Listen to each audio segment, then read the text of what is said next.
Le 6 août 1945, le bombardier américain Enola Gay lance la bombe Little Boy sur la ville d'Hiroshima. 250 000 victimes. Un homme, Albert Einstein, va influer sur le basculement du monde dans l'ère atomique. Voici le récit du grain de sable qui va impliquer un pacifiste convaincu, Albert Einstein, dans la création de la plus grande arme de destruction massive jamais imaginée par l'homme.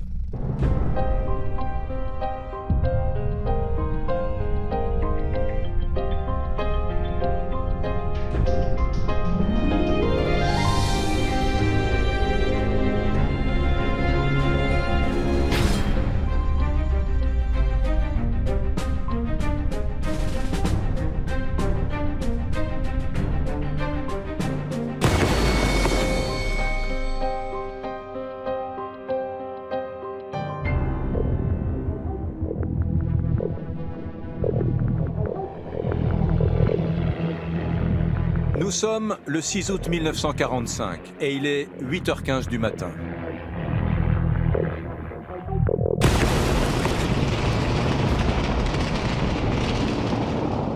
Un gigantesque champignon nucléaire s'élève dans le ciel japonais. Enola Gay, un bombardier américain B-29, vient de larguer Little Boy sur Hiroshima, la première bombe atomique de l'histoire de l'humanité. Au sol, la température atteint 4000 degrés Celsius. En quelques secondes, les structures d'acier des bâtiments fondent. La ville est totalement dévastée. Ses habitants sont réduits en cendres.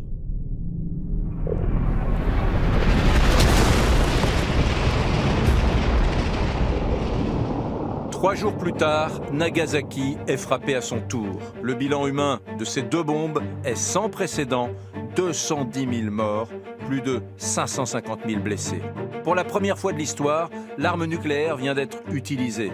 Pourtant, rien ne laissait présager que la Seconde Guerre mondiale connaîtrait un tel dénouement.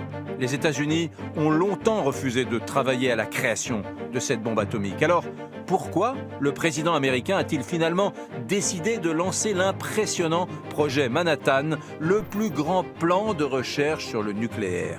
Qu'est-ce qui va pousser Franklin Roosevelt sur la voie de l'arme atomique? Quel grain de sable va faire basculer l'humanité dans l'ère nucléaire?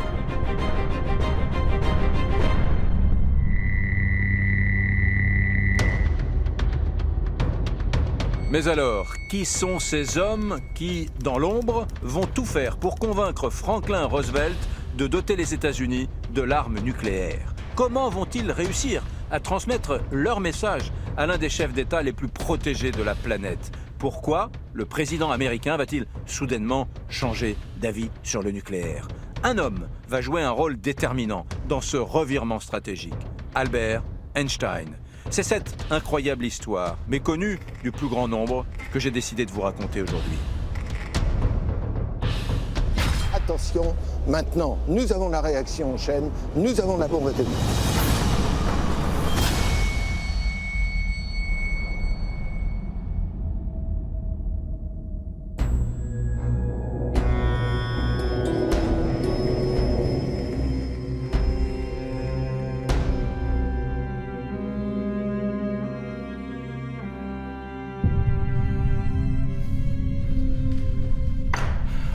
À la fin de la Seconde Guerre mondiale, en 1944-1945, les Alliés sont inquiets, très inquiets. Et en premier lieu, les Américains, car il se murmure aux États-Unis que les nazis et qu'Hitler seraient à deux doigts de disposer de l'arme atomique. Parce qu'on sait que le Troisième Reich possède un certain nombre de grands talents scientifiques, des physiciens, des chimistes, qui travaillent depuis des mois à l'élaboration de l'arme atomique. Et puis, il y a ces V2, ces nouvelles fusées qui n'ont rien de nucléaire, certes, mais qui sont une technologie considérablement en avance et qui sont envoyées depuis l'Europe continentale par les armées d'Adolf Hitler vers la Grande-Bretagne notamment. Et puis, il y a ces rumeurs Albert Speer, le ministre de l'armement du Troisième Reich, qui a expliqué en public à plusieurs reprises qu'il serait sur le point de disposer dans les prochains mois d'une arme de la taille d'une boîte d'allumettes qui pourrait réduire New York en cendres. Et puis il y a bien évidemment Adolf Hitler qui a répété à plusieurs reprises qu'il fallait tenir encore quelques mois, car l'Allemagne s'apprêtait à disposer d'une arme miracle.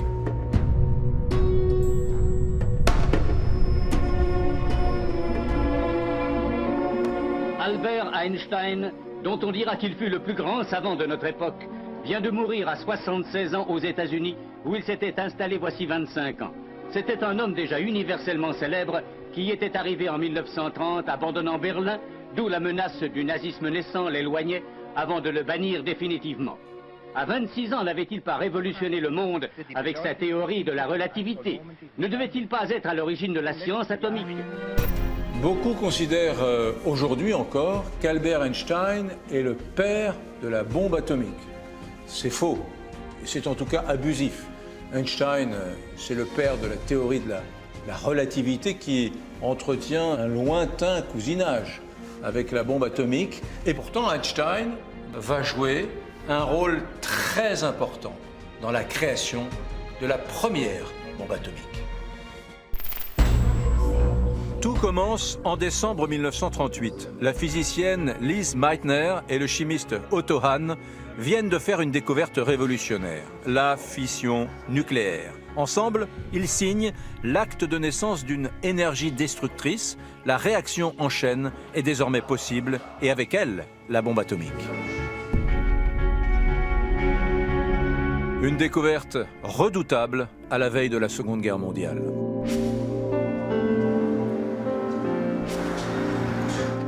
Je retrouve le physicien théoricien Jacques Trainer à l'École supérieure de physique et de chimie industrielle de la ville de Paris. Il va m'expliquer comment cette incroyable découverte va plonger le monde dans l'ère nucléaire. Que découvrent exactement ces scientifiques qui sont Lise Meitner et Otto Hahn en 1938 ? C'est la fission du noyau d'uranium. C'est-à-dire que quand on envoie un neutron sur un noyau d'uranium, eh bien, il se casse en deux morceaux, plus quelques neutrons. Et ça, c'était en dehors des images mentales qu'avaient les physiciens nucléaires dans les années 30. Vous pouvez nous l'expliquer graphiquement, la fission? Oui. Qu'est-ce que la fission nucléaire? Voilà. Alors, c'est le mécanisme suivant. Vous avez un noyau d'uranium, et puis on bombarde ce noyau d'uranium par un neutron. Ce noyau absorbe le neutron et puis se met à vibrer. Il prend une forme un peu comme une goutte de miel. Et puis, à partir de là, eh bien, il se casse en deux fragments et quelques neutrons. Et ce mécanisme-là, on ne pensait pas que c'était possible. Et c'est ça qu'il découvre. Cette découverte, la fission d'un atome d'uranium avec la possibilité d'une réaction en chaîne, est une véritable révolution. La puissance dégagée par ce procédé peut atteindre des niveaux colossaux. Elle peut entraîner un mécanisme explosif d'une force titanesque. L'énergie nucléaire libérée serait 200 millions de fois plus forte que lors d'une combustion. Les dégâts d'une bombe nucléaire seraient donc sans équivalent dans l'histoire de l'humanité. Un homme est particulièrement préoccupé par l'évolution de la science. Il s'appelle Leo Szilard. C'est un chercheur, il travaillait en Allemagne auparavant, il est juif, d'origine hongroise, et puis qui a émigré aux États-Unis en 1938. Puis il déclarait à ses amis, quand il était en Allemagne, qu'il quitterait le pays un an avant la déclaration de la guerre. Donc il fallait une certaine sensibilité politique pour dire ça, et effectivement, il est parti un an avant la déclaration de la guerre. Donc c'est un chercheur hongrois juif qui travaille avec Albert Einstein. Oui. Oui, d'ailleurs, il travaille sur des sujets de physique fondamentale, mais il dépose des brevets aussi pour des objets techniques. En janvier 1933, Adolf Hitler est nommé chancelier d'Allemagne. Le Führer fait régner une terreur dans tout le Troisième Reich. La population juive est persécutée, aucune classe n'est épargnée, même les scientifiques commencent à s'inquiéter. Certains d'ailleurs décident de s'enfuir. Hors de question pour eux de mettre leurs connaissances au profit du nazisme. Face à cette menace, Léo Szilard décide de quitter le pays. Ce Léo Szilard arrive donc aux États-Unis d'Amérique. Que fait-il?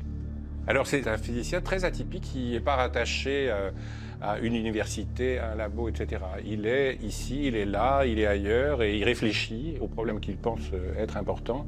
Et il s'intéresse à la physique nucléaire et c'est le premier en fait qui a l'idée qu'une réaction en chaîne libérant beaucoup d'énergie est possible.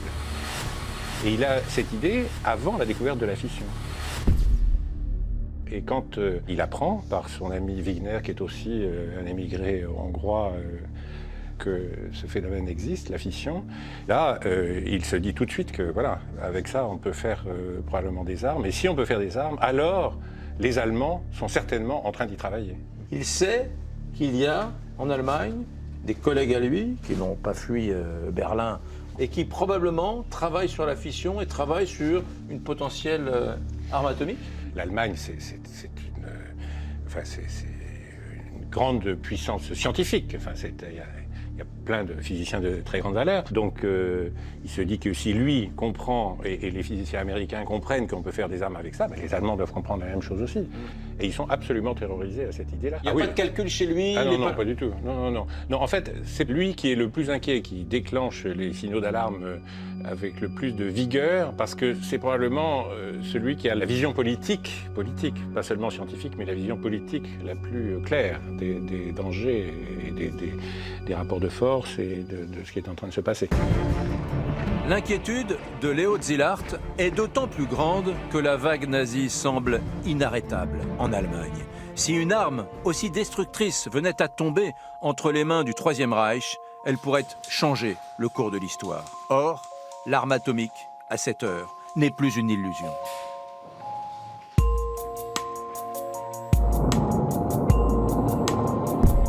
Mais concevoir une telle bombe nécessite des quantités colossales d'uranium, car seule une infime partie du minerai, 0,7%, peut en réalité fissionner.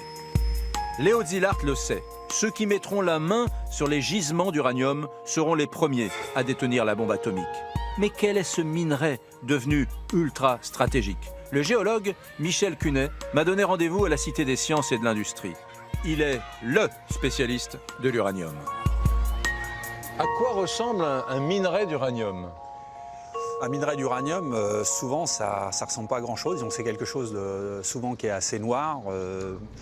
Mais dès que ce minerai s'est rapproché de la surface, il peut prendre des couleurs très vives. Vous m'en avez amené un là. Oui. Ça c'est impressionnant. Donc ça c'est de l'uranium qui s'est oxydé, oui, au fil du temps, se rapprochant de la surface, oui, la surface, avec les eaux de pluie, disons, qui sont chargées d'oxygène de l'atmosphère. Et on passe de l'uranium noir à cet uranyle là, qui est extrêmement coloré et qui fluoresce en lumière ultraviolette dans le noir. Et soudainement, cet uranium, aux prémices de la Seconde Guerre mondiale, va devenir un produit convoité. Tout à fait. Disons qu'en 1938, là, les scientifiques ont pour la première fois démontré qu'il y avait potentiellement pouvoir produire de l'énergie dans des réacteurs, mais aussi de pouvoir faire des armes de destruction, celles qu'on connaît maintenant, quoi. Cette incroyable découverte provoque une véritable course à l'uranium et les nazis ont un temps d'avance. Le 15 mars 1939, l'Allemagne envahit la Tchécoslovaquie et met la main sur la plus importante mine d'uranium d'Europe, Joachimsthal. Toute la production est placée sous embargo, preuve pour Léo Szilard que les nazis sont résolus à fabriquer la bombe. Il y a donc urgence. Il faut identifier les autres réserves d'uranium sur lesquelles les Allemands risquent de mettre la main et tout faire pour les en empêcher. Juste avant la Seconde Guerre mondiale, en 1939, quels sont les principaux gisements d'uranium?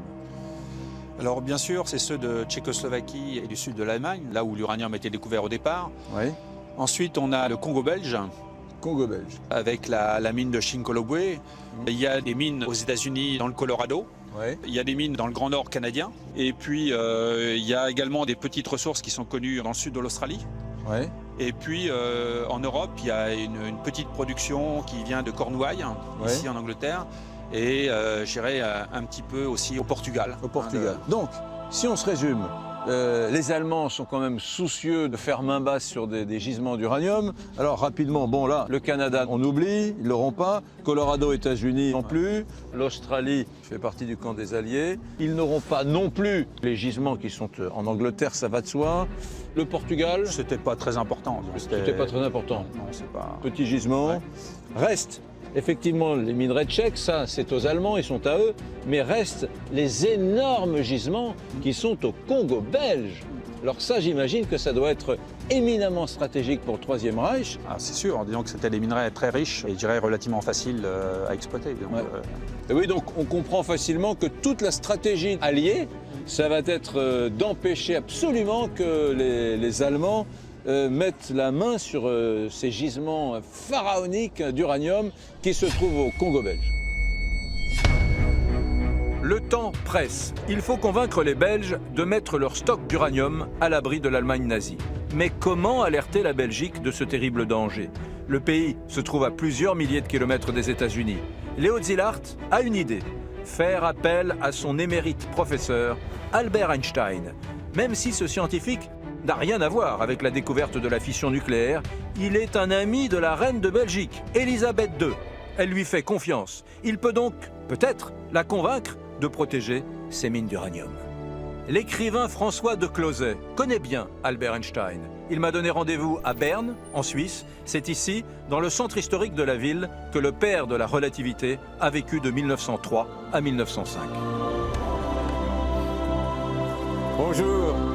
Et c'est aussi à Berne qu'il a élaboré ses plus célèbres théories. Einstein va pourtant quitter ce havre de paix helvétique pour retourner dans cette Allemagne qu'il avait fui. Voilà. Oui, il a quitté l'Allemagne à 15 ans et demi. Jeune lycéen, il s'en va. Et pourquoi il ne veut plus être en Allemagne? Parce qu'il ne veut pas porter les armes. Et qu'à 16 ans, s'il reste en Allemagne, il devra commencer son service militaire, son recrutement militaire. Donc, il vient en Suisse et il devient suisse. Seulement, en 1911, il est un physicien reconnu, le physicien le plus célèbre. Et l'Allemagne dit, mais il nous faut Einstein, d'ailleurs, il est allemand. Oui. Et donc, ils viennent ici et ils lui font des offres extraordinaires. Et bon, il décide de retourner en Allemagne. Mais il hésite beaucoup à cause du militarisme allemand. C'est un pacifiste viscéral. Et en 1930 encore, il vient tenir des discours pour inciter les gens à être objecteurs de conscience, à ne pas porter les armes, à refuser, à se faire mettre en prison. Il va rester en Allemagne, à Berlin, je crois. À Berlin. Oui, tout à fait. À Berlin. Mais surgit cette année fatidique 1933, l'avènement d'Adolf Hitler au pouvoir. J'imagine que pour Einstein, ça change beaucoup de choses. Il voit avec horreur monter la poussée du nazisme. Et quand ils partent au début de 1933 avec Elsa et son épouse pour aller en Californie, il dit en quittant la maison, Elsa, regarde cette maison, tu ne la reverras plus. Et donc il est en Californie quand Hitler arrive au pouvoir, et bien évidemment, il se garde de revenir, il aurait été le premier sur la liste pour être éliminé. Ce scientifique star, Albert Einstein, comment est-il perçu par ses pairs, par la communauté scientifique mondiale? Dans les années 30, il est complètement coupé de la communauté scientifique, qui respecte énormément son travail sur la relativité, mais qui considère qu'il n'est plus du tout dans le coup. Et en 1939, il est complètement coupé de la communauté scientifique. Et pourtant, le 15 juillet 1939, c'est bien Albert Einstein que vient trouver Léo Szilard, accompagné de son collègue Eugène Wigner. C'est ici, à Long Island, aux États-Unis, que le célèbre prix Nobel passe ses vacances. Les deux physiciens sont venus l'alerter du terrible danger qui menace le monde libre. Albert Einstein écoute, il est sidéré. Est-ce que Einstein, des États-Unis où il se trouve, a entendu parler des travaux de Otto Hahn et Lise Meitner? Il y a son ami Niels Bohr qui est venu le voir à Princeton et qui l'a informé. L'a informé de quoi? de la découverte de la fission de l'atome d'uranium. Mais attention, la fission, ce n'est pas la bombe. Pour que la fission devienne une bombe atomique, il faut qu'il y ait en plus une réaction en chaîne. Et c'est Szilard qui lui dit « Attention, maintenant, nous avons la réaction en chaîne, nous savons que nous pouvons avoir la bombe atomique. » Léo Szilard explique à Albert Einstein que les nazis travaillent sur la bombe atomique. Il lui raconte le rôle stratégique de l'uranium, l'embargo sur la mine de Joachim Stahl et les énormes réserves du Congo belge qu'il faut absolument mettre à l'abri. Oui, mais voilà, quel rôle peut vraiment jouer Albert Einstein ? Alors on me dit pourquoi il s'adresse à Einstein. Tout simplement parce qu'Einstein est violoniste et qu'il faisait du violon avec la reine des Belges et qu'ils sont très amis, la reine des Belges et lui. Donc ils se disent, on va demander à Einstein d'alerter la reine des Belges qui va alerter les Belges. C'est complètement absurde. Et quand ils commencent à expliquer leur histoire, la reine des Belges, Einstein leur dit non, c'est possible. Mais d'un autre côté, Einstein, quand il découvre la réalité de la menace d'une bombe atomique nazie, il est épouvanté et aussitôt il dit oui, il faut faire quelque chose, qu'est-ce que je vais faire ? Albert Einstein veut donc agir contre le fléau totalitaire nazi, mais il refuse d'instrumentaliser son amitié avec la reine-mère de Belgique. Pour Léo Szilard, c'est un terrible échec. De toute façon, prévenir les Belges ne retarderait que de quelques mois le danger d'une bombe nazie. Il faut donc frapper plus fort, viser plus haut. Et Léo Szilard décide d'alerter directement Franklin Roosevelt, le président américain, du danger nucléaire nazi. Mais là, la tâche est considérable. Comment atteindre les sommets de l'État américain? Comment persuader le président Roosevelt de l'urgence de la situation, lui qui est tellement hostile au nucléaire? Quel est donc le grain de sable qui va pousser ce président américain à lancer son pays dans la course à l'arme atomique? Comme tous les chefs d'État, Roosevelt est assailli de sollicitations en tout genre. Techniquement, concrètement, les requêtes sont souvent traitées par des états-majors. Et donc là, on pourrait imaginer que l'état-major de Roosevelt bloque la demande de Szilard avant même qu'elle ne parvienne au président. Il faudrait donc transmettre le message directement à Roosevelt. Mais comment y parvenir ? Je retrouve Aristide Luneau, directeur d'un cabinet de lobbying. Il élabore en permanence des stratégies pour faire passer des messages. Léo Szilard veut donc atteindre le président des États-Unis, mais bon, c'est pas simple de parvenir à lui parler, à toucher le président de la République. Quels sont les obstacles auxquels on est confronté habituellement quand on souhaite parler à un premier personnage de l'État? Un chef d'État, c'est quelqu'un qui a, on va dire, énormément d'occupations. Il est donc difficile d'accès. Et pour 3 raisons, je pense. La première, c'est qu'il a un agenda très limité, chronométré, minuté, difficile. La deuxième, c'est qu'il est sursollicité. Il est sur tous les fronts, sur tous les dossiers, sur tous les enjeux. Et la troisième difficulté, c'est que les chefs d'État sont comme ça entourés de beaucoup de conseillers qui le protègent, qui font barrage et qui filtrent tous les dossiers. Et donc ces 3 éléments cumulés font qu'il y a un vrai problème d'accès à un chef d'État. Malgré les difficultés, Léo Szilard en est persuadé, il faut transmettre le message directement au président américain, même s'il est intouchable. Mais comment y parvenir ? Il faut frapper fort, trouver le messager qui fera tomber les nombreux barrages. Léo Szilard pense de nouveau à Albert Einstein. Pourquoi est-ce que Léo Szilard, qui ne connaît pas les arcanes du pouvoir, va choisir Albert Einstein? Parce qu'il se rend bien compte qu'il a un problème de légitimité. Pour faire une bonne campagne efficace de lobbying, je crois que le maître mot, et surtout dans le cas présent, c'est d'être légitime. Il y a 3 manières d'être légitime en lobbying. La première, c'est d'être représentatif. Le deuxième moyen, c'est d'être compétent.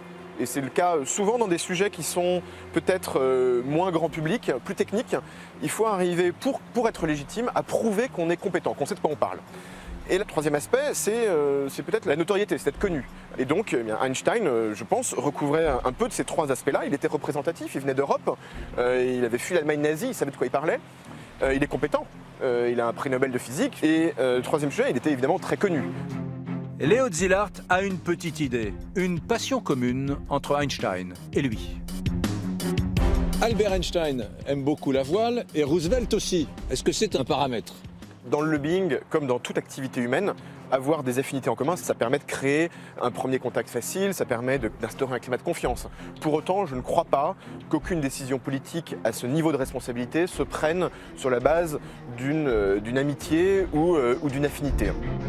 Léo Szilard, c'est en plus le président admiratif du célèbre physicien. Albert Einstein est bien le personnage influent et légitime qu'il lui faut pour attirer l'attention de Roosevelt. Cette fois, le plan d'attaque est clair. L'idée de Léo Szilard, utiliser Einstein pour faire prendre conscience à Roosevelt de l'imminence de la bombe atomique nazie et espérer ainsi pousser les États-Unis à développer leur propre arme nucléaire. Mais pour Szilard, le plus difficile reste à faire. Convaincre Albert Einstein du bien fondé de sa démarche. Car il le sait, le père de la relativité a horreur des militaires et des armes. C'est un pacifiste. Convaincre les Américains de fabriquer une arme dévastatrice va à l'encontre de tous ces principes. Léo Szilard tente le tout pour le tout et expose sa nouvelle stratégie à Albert Einstein. Albert Einstein va-t-il enfin accepter la requête de son ancien élève ? Sa peur du nazisme va-t-elle le faire basculer ? Pour le savoir, je retrouve Laura Sokolowski. Cette psychanalyste a fait sa thèse sur la correspondance d'Einstein. Elle va m'aider à comprendre dans quel état d'esprit se trouvait à l'époque le grand scientifique.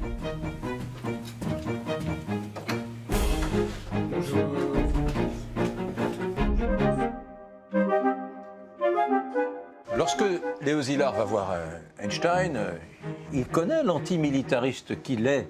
Einstein était quelqu'un de convaincu par l'idée, ça c'est très important, que la raison viendrait à bout de la guerre, des passions destructrices, des pulsions haineuses. Est-ce que c'est quelqu'un qui est partagé, torturé ? Est-ce que sa peur du nazisme va prendre le dessus à ce moment-là, dans ces circonstances-là ? C'est plus qu'une peur, c'est une lucidité. Il était extrêmement lucide sur ce qui attendait les Juifs et la tragédie qui était en train de se passer. Il avait une aversion tellement profonde, viscérale pour toute forme de violence et d'injustice qu'il a vu très tôt ce qui était en train de se passer et n'avait aucune illusion. C'est donc un choix un peu particulier auquel est confronté Albert Einstein. Voilà, c'est ce que nous, en psychanalyse, depuis Lacan, nous nommons un choix forcé. C'est-à-dire, Lacan prend le modèle de la bourse ou la vie. Si vous choisissez la bourse, vous perdez la bourse et la vie. Est-ce qu'un jour, il va regretter ce choix qu'il a fait ? Oui, il va regretter d'avoir écrit à Roosevelt, tout en assumant la responsabilité de ce qu'il a fait. Et ça m'a fait aussi donc songer à ce que dit Lacan, à savoir que l'erreur de bonne foi est de toute la plus impardonnable. Et il y a quelque chose comme ça chez Einstein, c'est-à-dire que voilà, il ne va pas rejeter la faute sur les autres. Depuis sa fuite d'Allemagne, Albert Einstein est obsédé par la folie nazie. Il saisit, avec cette demande de Léo Szilard, l'opportunité d'agir. Enfin, lui qui s'est si longtemps senti impuissant. Sa peur du nazisme va donc l'emporter sur ses convictions pacifistes. Il accepte le plan de son ancien élève. De leur côté, Szilard et Wigner décident que le meilleur moyen d'atteindre Roosevelt est de lui écrire une lettre. Et surtout, de faire croire au président des États-Unis que c'est Albert Einstein lui-même qui l'a rédigée. Il faut donc qu'Albert Einstein la lise et accepte de la signer. Léo Szilard prévoit une seconde rencontre à Long Island le 2 août 1939. Le physicien a tout prévu. Hors de question de laisser la possibilité à son ancien professeur de faire marche arrière. Albert Einstein doit à tout prix signer cette lettre. La survie du monde libre en dépend. Je retrouve Pierre Radvani à l'Institut de physique nucléaire d'Orsay. Ce physicien connaît bien les coulisses de cette rencontre décisive. Pierre Radvani, quel scénario va-t-il imaginer, ce Léo Szilard, pour, par l'entremise d'Einstein, approcher le président Roosevelt ? Il s'est dit, Einstein ne connaît pas le sujet, il faut d'abord que je lui explique. Donc, il faut que je rédige une lettre à l'avance, que je lui explique le pourquoi de chaque paragraphe.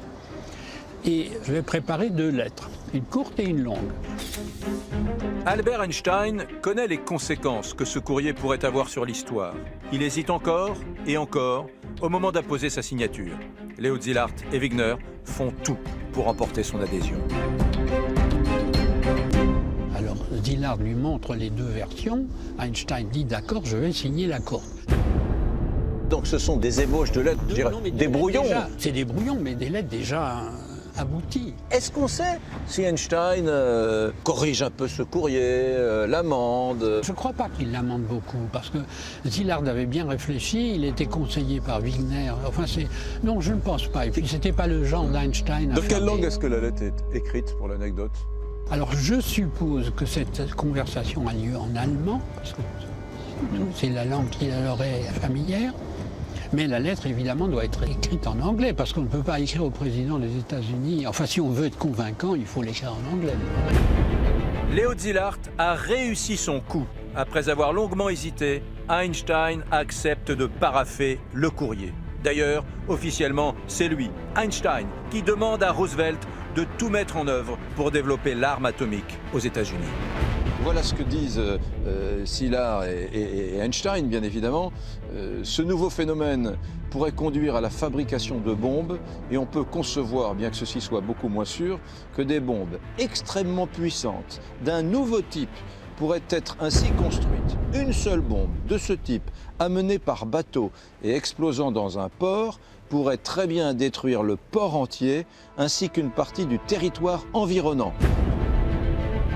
Là, il s'agit quand même de faire un électrochoc à Roosevelt. Absolument. Non, on y va. Absolument. Hein. Oui, absolument. On y va. Elle est assez bien conçue quand on y réfléchit, cette Mais oui, lettre. mais Szilard a dû y penser plusieurs jours. Enfin, il ne l'a pas écrite comme ça sur un coin de table. Cette lettre qu'ils vont adresser au président du monde libre, justement, ce monde n'est pas en guerre à ce moment-là. Hein. La guerre va éclater début septembre. Ouais, on est en août 1939. Oui, donc il n'y a pas encore de guerre.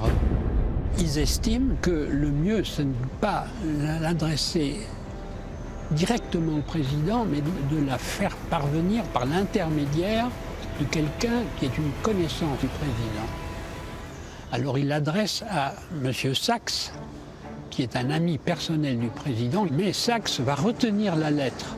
Parce qu'il se dit, il n'y a pas de guerre pour l'instant en Europe, c'est peut-être des alarmistes, mais lorsque la guerre éclate en Europe, là, il se dit, il faut que je la donne au président. Finalement, cette lettre, signée par Einstein et adressée au président du monde libre, hein, à Roosevelt, c'est le grain de sable de l'histoire qui va finalement faire en sorte que le monde libre aura un temps d'avance sur les nazis. Absolument. Le 11 octobre 1939, cette lettre est remise au président américain et le message passe. Roosevelt prend conscience du danger imminent de l'arme nucléaire d'Hitler. Très déterminé, il répond quelques jours plus tard à Albert Einstein. « J'ai trouvé cette donnée d'une telle importance que j'ai formé un comité. Un comité de scientifiques chargé de travailler sur l'uranium. La machine est donc enclenchée. Cette lettre est le grain de sable qui fait basculer les États-Unis d'Amérique dans l'ère atomique. Les recherches commencent, mais le 7 décembre 1941, la base navale américaine de Pearl Harbor est attaquée par le Japon. Et là, tout s'accélère. Les États-Unis entrent en guerre. C'est le basculement définitif des Américains dans la course atomique. Le président Roosevelt transforme le petit comité en vaste plan de recherche. C'est le projet Manhattan. 2 milliards de dollars sont débloqués, soit près de 26 milliards de dollars actuels. Plus de 130 000 personnes sont mobilisées. Hanford, Los Alamos, Oak Ridge, une trentaine de sites ultra secrets sont disséminés dans tous les États-Unis. La hantise de voir la bombe nucléaire entre les mains des nazis n'a jamais été aussi grande. Partout, Hitler se vante d'avoir mis au point une arme miracle. Cette bombe, de la taille d'une boîte d'allumettes, serait donc capable de raser New York ? Les Alliés sont affolés et ils resteront persuadés jusqu'à la fin de la guerre que les Allemands sont capables de concevoir eux aussi une bombe atomique. En mai 1945, ils lancent une incroyable opération baptisée Epsilon. 10 scientifiques soupçonnés d'avoir travaillé sur le programme nucléaire nazi sont capturés et détenus dans un manoir près de Cambridge, en Angleterre. Parmi ces scientifiques, le père de la fission nucléaire, Otto Hahn, et le célèbre physicien Werner Heisenberg. Le manoir est truffé de micros. L'objectif des Alliés, c'est bien d'espionner toutes les conversations de ces scientifiques allemands afin de percer les secrets du Troisième Reich sur le nucléaire.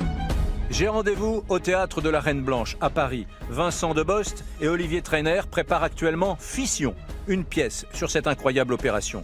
Les dialogues ont été écrits à partir des conversations enregistrées à l'intérieur du manoir. J'assiste aux premières répétitions. Il s'agit bien d'une bombe atomique. Ils ont dit que toute l'entreprise avait coûté 2 milliards de dollars. Ils ont mis plus de 100 000 personnes à travailler dessus. Vous avez été des amateurs. Si les Américains l'ont faite, c'est qu'ils ont mieux résolu les questions à résoudre. C'est que leur organisation a mieux fonctionné que la nôtre. Mais maintenant, c'est fini. Nous ne sommes plus rien. Nous avons tout perdu. Quelle honte! Le metteur en scène et l'auteur de la pièce vont peut-être m'en apprendre davantage sur la réalité de la bombe atomique allemande. Qui sont ces scientifiques allemands détenus dans ce manoir? Il s'agit d'esprits scientifiques qui sont parmi les plus grands de la première moitié du XXe siècle. Parmi ces 10 savants, il y a 2 prix Nobel, un troisième qui va avoir le prix Nobel pendant leur détention pour la découverte de la fission nucléaire, mais tous auraient pu y prétendre d'une manière ou d'une autre. C'est vraiment la crème de la crème, c'est des nobelisables, tous, ou des nobelisés. Ces scientifiques allemands ont été kidnappés à partir du 3 juillet 1945. Ils sont donc toujours retenus prisonniers lorsque le 6 août, un champignon atomique s'élève dans le ciel d'Hiroshima. Quelle va être la réaction de cette petite communauté scientifique lorsqu'ils vont découvrir que, en 2 endroits du Japon, Nagasaki et Hiroshima, il va y avoir l'utilisation de 2 bombes très particulières? Leur première réaction, c'est de ne pas y croire, tout simplement. Ensuite, ils pensent que c'est éventuellement des erreurs journalistiques, voire de la propagande. Et certains même pensent que ce serait une bombe.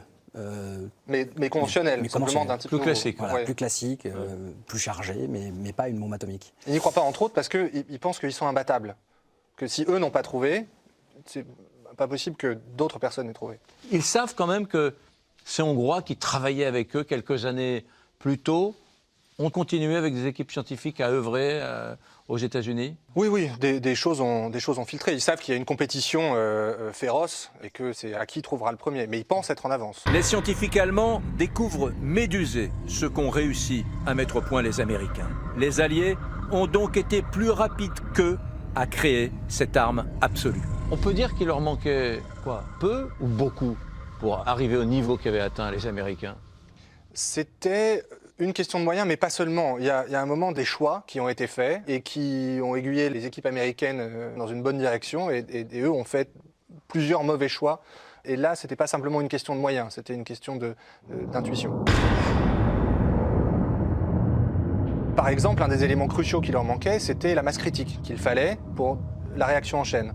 Ils ne savaient pas s'ils avaient besoin de, j'exagère un peu, mais de 5 kilos, 50 kilos, 500 kilos ou 5 tonnes d'uranium. Ce qui est tout à fait incroyable, c'est que les Alliés vont découvrir que finalement, la communauté scientifique qui était restée travailler en Allemagne sous le Troisième Reich était beaucoup moins avancée que Hitler ne prétendait sur la question de la bombe atomique. Oui. Pour différentes raisons. La première, c'est que l'organisation américaine était beaucoup plus hiérarchisée, alors qu'en Allemagne, ils étaient dans une situation de concurrence. Un peu, oui. Concurrence larvée, disons. Alors qu'aux États-Unis, c'était vraiment pyramidal et très hiérarchisé, très bien organisé. Oui. Les Allemands ont été doublés par une Amérique plus riche et mieux organisée. Les Alliés ont également été poussés dans leur course aux armements par les déclarations de l'Allemagne nazie. En effet, en août 1944, Adolf Hitler se vantait de détenir une arme miracle. En janvier 1945, c'était au tour d'Albert Speer, le ministre des Armements, d'expliquer publiquement que les Allemands seraient sur le point de disposer d'une arme révolutionnaire capable de raser entièrement New York. Hitler en était-il lui-même persuadé ? Coup de bluff ou pas ? Quoi qu'il en soit, ses propos seront lourds de conséquences.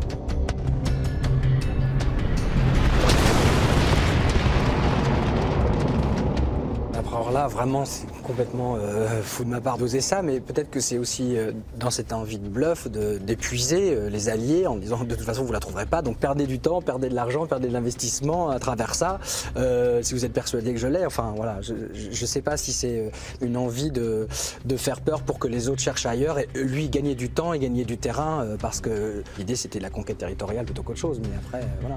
C'est le dernier grand bluff d'Hitler. Peut-être. Léo Szilard s'était donc trompé.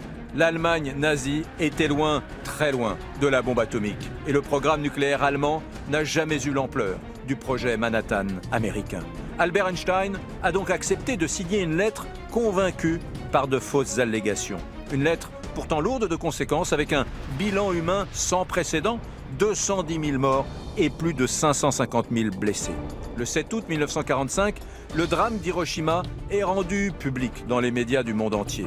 Alors comment Albert Einstein va-t-il réagir face à l'annonce de ce désastre? Pour le savoir, j'ai rendez-vous avec Étienne Klein, physicien et auteur de plusieurs ouvrages sur Albert Einstein. Août 1945, il y a plus de 200 000 morts à Nagasaki, à Hiroshima. D'abord, quelle va être la réaction d'Einstein? Einstein apprend la nouvelle à la radio et il dit « Ohé », ce qui veut dire pauvre de moi ». Il a tout de suite compris que c'était en effet une bombe atomique et qu'il avait joué un rôle indirect dans le fait que ce projet est abouti. C'est-à-dire que cette espèce de responsabilité entre énormes guillemets, il l'endosse, en tout cas partiellement, dès le lendemain de la première explosion nucléaire. Il a conscience que la lettre qu'il a écrite, en fait, le 2 août 1939, a joué un rôle, mais Einstein n'a pas du tout été associé aux travaux de la bombe atomique. Simplement, en tant qu'autorité morale et scientifique, il a été le signataire de cette lettre qu'il n'a pas écrite. Elle a été rédigée par Szilard et Wigner. Il l'a signée pour lui donner plus de poids. Et c'est là qu'est sa responsabilité, et seulement là.